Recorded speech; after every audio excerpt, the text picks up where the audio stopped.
What's good? ¿Qué paso? This is Santi coming at you guys with Recognizing the Game Part 5.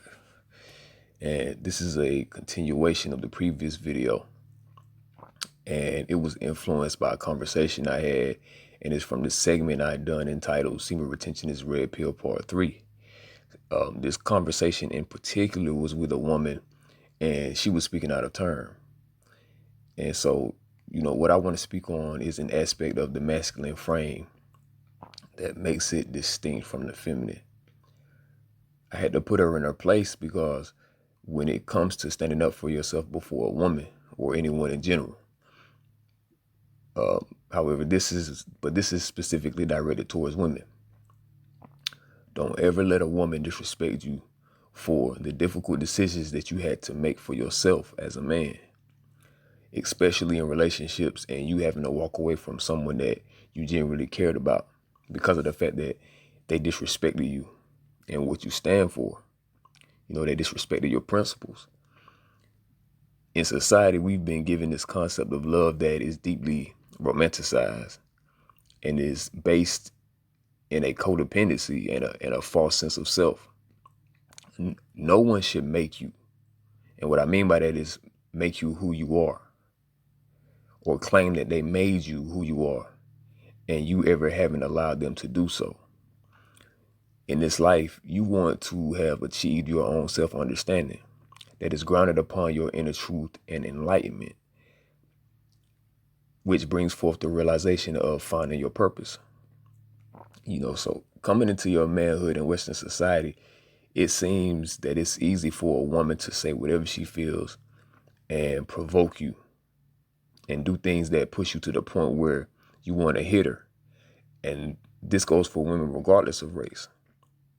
If you ever get to that point, and I want to make this clear, if you ever get to that point to where you want to hit a woman, you need to be conscientious enough to look at yourself in that moment and make decisions to end a relationship, because she's pushing me or she's pushing you to a point where you would be compromising the integrity of your character.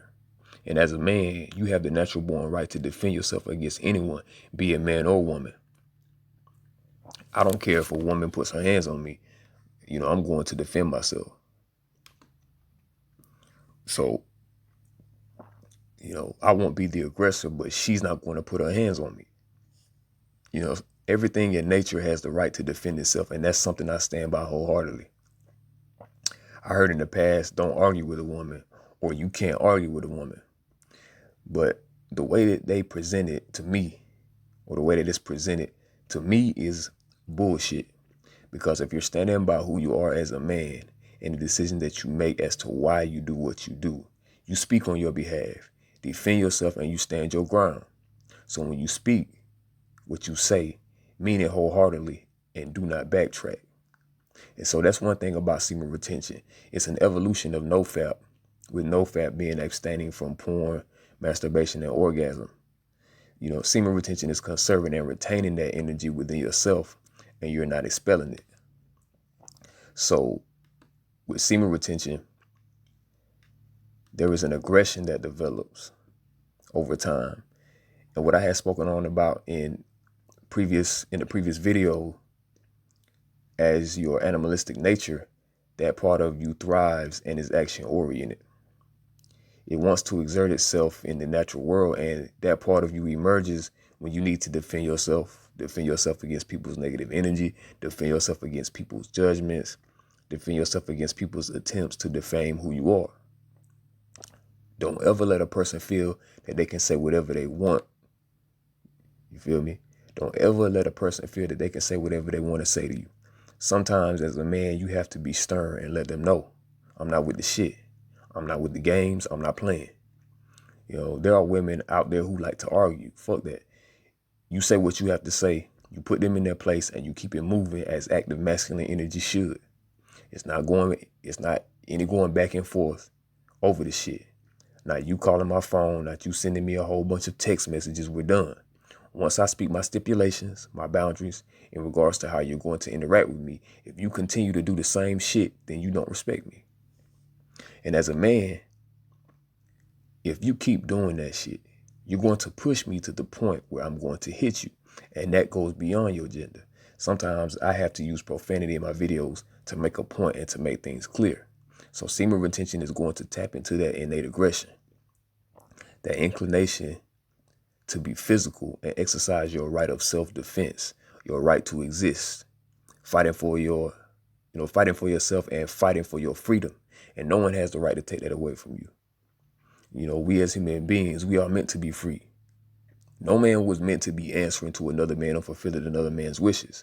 We can come together and create together, but I shouldn't have to put my foot on anybody's neck, and I shouldn't have anybody's foot on my neck. However, if I put my foot on your neck, it's because you pushed me to the point where I felt I had to do so. And in these videos and on a day-to-day basis, I know the type of energy that I'm putting out. That's real energy. This is me. This is my energy. So retaining your semen is, of course, going to bring out more of your masculine nature and more of your active, assertive being that is a part of you. Okay. So as we grow up, a lot of men, we have to find our voice, so to speak. Society seeks to try to take that away from you. And it'll be women that seek to try to take it away from you as well as other men. You can't let that happen. We'll hold ourselves accountable, for our mistakes. Maybe having been overzealous during this journey, you can get to that point where you actually do. You may get a little ahead of yourself because you're dealing with an intense energy, masculine energy, accompanied with testosterone and other hormones that are being amplified because you're retaining this energy and your body is having to integrate it in other ways, essentially adapting. It's readapting itself to containing that energy. So it's the body's, well, it can be the body's natural way of sexual transmutation and things of that nature. So as a man, don't tolerate any type of disrespect, especially if it's unwarranted or unwarranted. Now, if you put yourself in a position where someone has to come at you defensively because you were being reckless or insensitive, then that's something you have to hold yourself accountable for. But a lot of people will make assumptions and will come at you disrespectfully without being conscious of themselves and will expect you to cower down to their shit when they're misinformed and they're getting carried away by their own emotions. Don't tolerate that. When it comes to adopting a red pill mentality, and with me being, me as a Cancer man, I can say that for the most part, I've always embodied that. And as I've gotten older, it revealed itself more. So retain your semen if that is what you're being called to do by the laws of the universe, by the forces of nature. As there are being more of us called to do so. And this is because there are a lot of men discussing semen retention due to the problems that are going on in society. The masculine and feminine are at odds with each other. And as the active masculine has to reassert itself, the active masculine is essentially being called to speak for itself and redefine itself as it truly is. Okay. So that's what I wanted to talk about in regards to why things are kind of unfolding the way that they are. And I'll continue to break down things in more videos in this series so that you can understand what I mean by recognizing the game.